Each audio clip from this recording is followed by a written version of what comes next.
I lost my sister to suicide about 25 years ago. I was certain my life was over. I was certain I had nothing to offer my children, who were 5 and 7 at the time, or my husband or my community. And I was so certain of this that I drove my car into the garage and let the engine run for 90 minutes. 6 years ago, my husband died by suicide after a long battle with depression.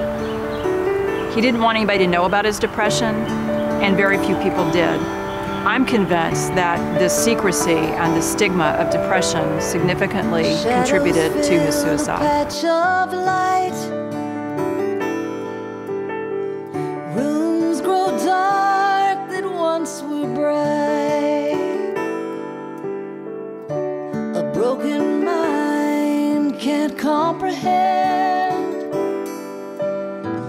All these things come back again.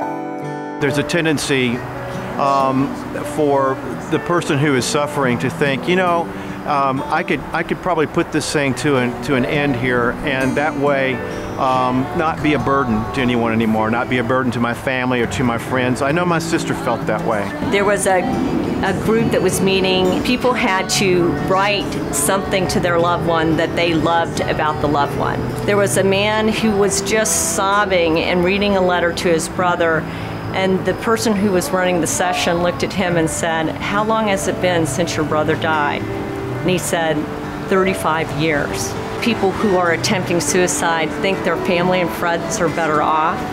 This man has been tortured for 35 years by the death of his brother.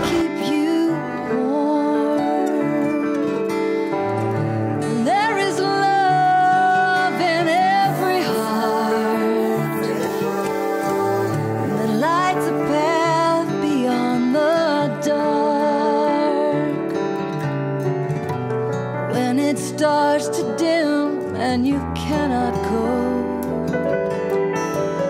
when you're falling in, grab a hand of hope.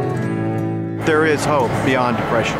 What I discovered as a survivor of suicide loss was that by talking with other people, it provided a great source of strength. It's that connecting that gives us the ability as individuals and as a community to grab hold of hope.